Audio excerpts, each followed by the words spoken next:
बिस्मिल्लाहिर्रहमानिर्रहीम। अस्सलाम वालेकुम डियर स्टूडेंट्स।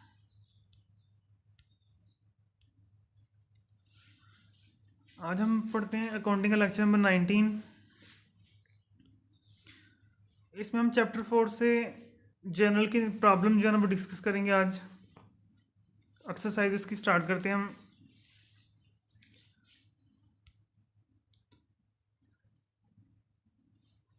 प्रॉब्लम नंबर 1 है। इसमें आप लोगों ने सहेल अफजल की बुक से पेज नंबर 93 निकाले हैं। उस पर यह प्रॉब्लम नंबर 1 है। 2015 August first Saad started business with cash rupees 50,000। Saad ने 50,000 से कारोबार शुरू किया है। सेकंड ट्रांजेक्शन है अगस्त 5 की purchased goods for cash rupees 10,000। 10,000 की उसने अशिया खरीदी हैं। और अगस्त 9 की ट्रांजेक्शन है sold goods for cash rupees 12,000। 12,000 की उसने चीज़ें सेल की हैं, बेची हैं। अगस्त 15 को है पेड रेंट रुपीज 3,000। 3,000 उसने रेंट पे किया है, किराया दिया है। अगस्त 25 को है रिसीव्ड इंटरेस्ट रुपीज 1,000। 1,000 उसको इंटरेस्ट रिसीव हो रहा है कहीं से। और लास्ट पे रिक्वायरमेंट देखी क्वेश्चन की कि जो चीज़ हमने बनानी है इस क्वेश्चन की इन ट्रांजेक्शन की, record the above transaction in the journal. In transaction को हम जर्नल में रिकॉर्ड करेंगे। तो सबसे पहले हम देखते हैं जर्नल का फॉर्मेट हम किस तरह बनाएंगे। तो लास्ट लाइन मैंने हाईलाइट की है कि हमने record the above transaction in the journal कि हमने इस क्वेश्चन का जो है ना वो जर्नल प्रिपेयर करना है। और फर्स्ट ट्रांजेक्शन में मैंने साद को हाईलाइट किया है। इसका मतलब साद जो है ना वो बिजनेस का ओनर है, तो हम सबसे पहले उसका नाम लिखेंगे साद का फॉर्मेट में। तो फॉर्मेट आ जाएगा हमारे पास। सबसे पहले लिखेंगे साद, उसके बाद आ जाएगा जर्नल, उसके बाद हम डेट लिखेंगे फॉर द मंथ अगस्त 2015। हम अगस्त के महीने की जो है ना वो बना रहे हैं, उसमें रिकॉर्डिंग कर रहे हैं हम जर्नल की। तो नीचे इसका टेबल आ जाएगा। टेबल इस तरह बनाएंगे हम कि टोटल 5 कॉलम होंगे इसके, जो कि आप लोगों को स्क्रीन पे नज़र आ रहे हैं। फर्स्ट कॉलम में हम लिखेंगे डेट। सेकंड कॉलम में आ जाएगा डिटेल्स। यहाँ पे डिस्क्रिप्शन भी लिख सकते हैं या पार्टिकुलर्स भी लिख सकते हैं और डिटेल्स भी लिख सकते हैं। उसके बाद थर्ड कॉलम में हम लिखेंगे LF। LF का मतलब होता है लेजर फोलियो। उसके बाद नेक्स्ट कॉलम में आ जाएगा डेबिट और नीचे RS रुपीज़ का साइन देंगे। और लास्ट कॉलम में लिख देंगे क्रेडिट और नीचे रुपीज़ का साइन। तो ये इसका फॉर्मेट है। जब भी हमने जर्नल का क्वेश्चन शुरू करना है तो हमने इस तरह का फॉर्मेट पहले बनाना है, उसके बाद क्वेश्चन स्टार्ट करेंगे।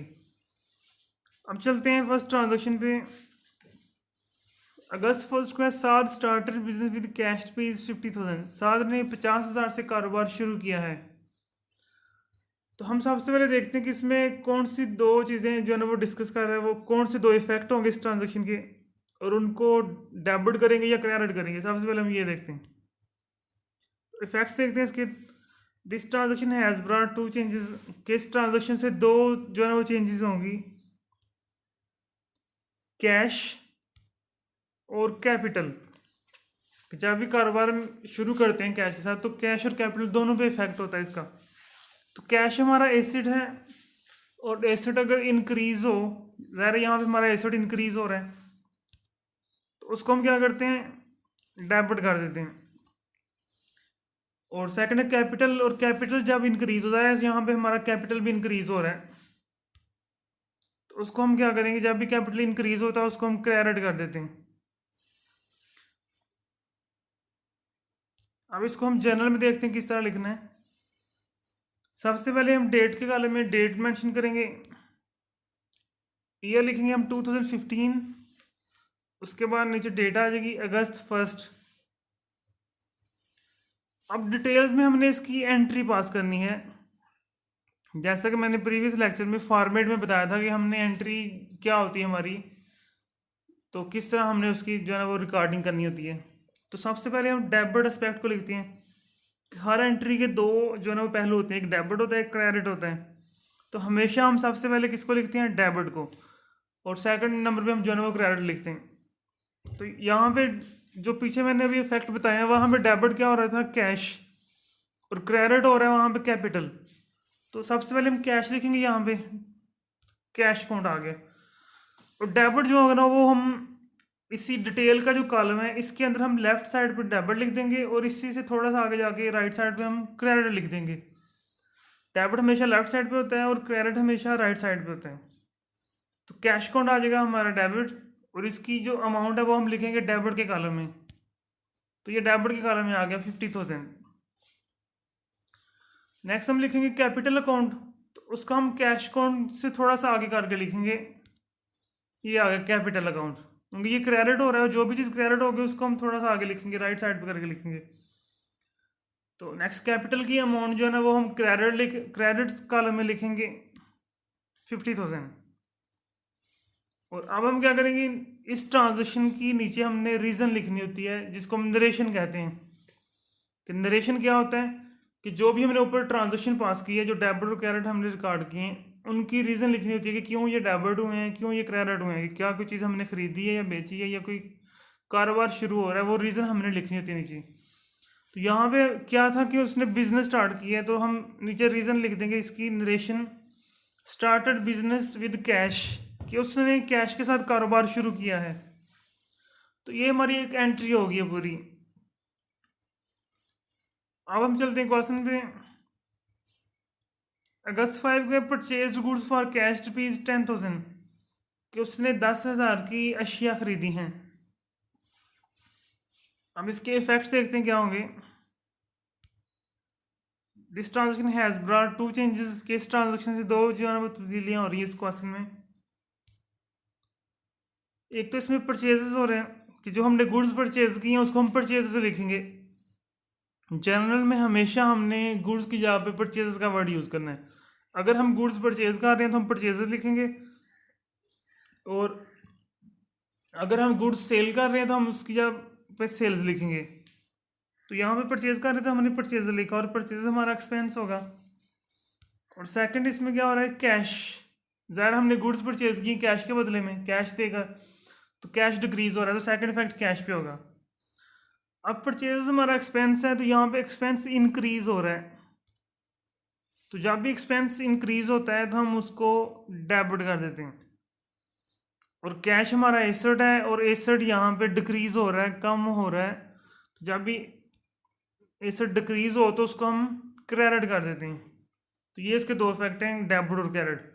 परचेजेस डेबिट हो रहा है और कैश क्रेडिट हो रहा है, तो हमने हमेशा पहले किसको लिखना होता है, डेबिट को। तो हम टेबल में परचेजेस को पहले लिखेंगे और कैश को बाद में लिखेंगे।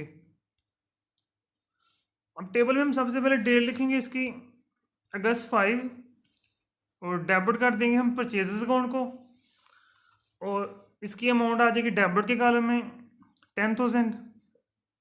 उसके बाद हमने क्रेडिट करना है कैश को, तो कैश को हम थोड़ा सा आगे करके लिखेंगे, ये आ गया कैश अकाउंट। और इसकी अमाउंट हम कहाँ पे लिखेंगे, क्रेडिट के कॉलम में। तो ये डेबिट और क्रेडिट हो गए हमारे। और डेबिट और क्रेडिट हमेशा आपस में बराबर होने चाहिए। जैसे ऊपर वाले ट्रांजेक्शन देखें, वहाँ पे 50,000 डेबिट में और 50,000 ही क्रेडिट में है। तो यहाँ पे भी सेकंड ट्रांजेक्शन में भी क्या है, 10,000 डेबिट हो रहा है और 10,000 ही क्रेडिट हो रहा है। ये हमेशा आपस में इक्वल होने चाहिए। और लास्ट में हम इसकी नरेशन लिख देंगे, परचेज गुड्स फॉर कैश, कि हमने चीज़ें खरीदी हैं कैश के बदले में। तो हमेशा जो नरेशन होगी वो हम वही स्टेटमेंट लिख देते हैं जो क्वेश्चन में दी होती है। जैसे पीछे हमने ट्रांजेक्शन जो पढ़ी है वो यही स्टेटमेंट थी, तो इस तरह वही हम नरेशन में लिख देते हैं नीचे। अब नेक्स्ट ट्रांजेक्शन पे चलते हैं। Sold goods for cash rupees 12,000, कि उसने 12,000 की चीज़ें सेल की हैं, बेची हैं। तो इसके इफेक्ट्स देखते हैं किस किस चीज़ पर होते हैं। इस transaction has brought two changes, के इससे दो जो है वो चेंजेस होंगे, कैश अकाउंट और सेल्स अकाउंट। गुड्स को हम सेल कर रहे हैं इसलिए हम सेल्स लिखेंगे अब यहाँ पे। अब कैश हमारा आता है एसेट में, और सेल्स आती है इनकम में। ज़रा कोई चीज़ हम बेचते हैं तो हमें इनकम होती है, हमारे पास कैश आता है। अब कैश इंक्रीज हो रहा है तो इसको क्या करेंगे, हम डेबिट कर देंगे इसको। और सेल्स जो है ना वो भी इंक्रीज हो रही है, ज़रा इनकम हमारी बढ़ गई है। तो जब भी इनकम इंक्रीज होती है तो उसको हम क्रेडिट करते हैं। अब टेबल में हम क्या करेंगे, सबसे पहले यहाँ पे डेट मेंशन करेंगे, यहाँ पे अगस्त 9 और डेबिट कर देंगे कैश अकाउंट को, और इसकी अमाउंट आ जाएगी डेबिट की कॉलम में 12,000। उसके बाद हम क्रेडिट करेंगे सेल्स अकाउंट को, और इसकी अमाउंट क्रेडिट के कॉलम में आ जाएगी 12,000, और ये डेबिट और क्रेडिट दोनों इक्वल हो गए। और लास्ट में हम नरेशन लिख देंगे इसकी sold goods for cash. Next transaction पे चलते हैं टेबल में। अगस्त 15 को है पेड रेंट ₹3,000, कि 3,000 उसने रेंट पे किया, उसने किराया दिया है। तो ज़ाहिर जब हम रेंट पे करेंगे तो कैश में भी देंगे हम, तो कैश हमारा कम हो जाएगा यहाँ पे। अब इसके इफेक्ट्स देखते हैं। एक तो इसमें रेंट आ रहा है क्योंकि हम रेंट पे कर रहे हैं, तो हम रेंट लिखेंगे यहाँ पे एक हेडिंग। और सेकंड कैश पे इफेक्ट हो रहा है, कैश हमारा कम हो रहा है यहाँ पे।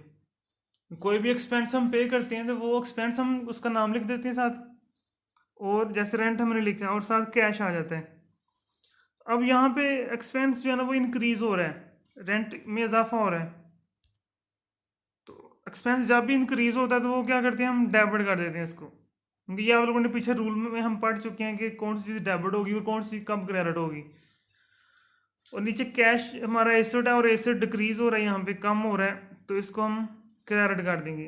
तो अब हम एंट्री में रेंट पहले लिखेंगे और कैश बाद में लिखेंगे। अब टेबल में सबसे पहले हम डेट लिखेंगे इसकी, अगस्त 15, डेबिट कर देंगे हम रेंट अकाउंट को, और इसकी अमाउंट आ जाएगी डेबिट के कॉलम में 3,000। उसके बाद हम क्रेडिट करेंगे कैश अकाउंट, और इसकी अमाउंट हम क्रेडिट के कॉलम में लिख देंगे 3,000।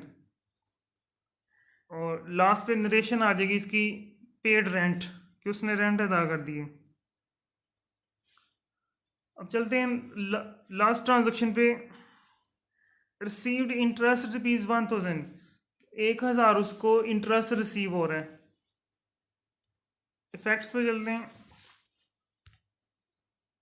इसका इफेक्ट होगा कैश पे और इंटरेस्ट रिसीव्ड पे। डायरेक्ट कैश हमें इंटरेस्ट हमें रिसीव हो रहा था, तो कैश में रिसीव हो रहा है, तो कैश इंक्रीज हो रहा है हमारा। तो कैश हमारा एसेट होता है, और एसेट इंक्रीज हो तो उसको हम डेबिट कर देते हैं।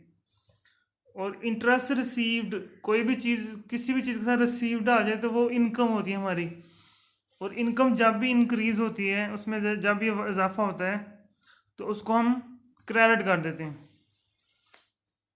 अब इसको टेबल में देखते हैं किस तरह लिखना है। सबसे पहले डेट लिखेंगे इसकी, अगस्त 25। उसके बाद डेबिट क्या हो रहा है, कैश अकाउंट, और इसकी अमाउंट डेबिट में हम लिख देंगे 1,000, और क्रेडिट में आ जाएगा इंटरेस्ट रिसीव्ड अकाउंट, और इसकी अमाउंट क्रेडिट के कॉलम में लिख देंगे हम 1,000। और लास्ट पे इसकी नरेशन आ जाएगी इंटरेस्ट रिसीव्ड अकाउंट।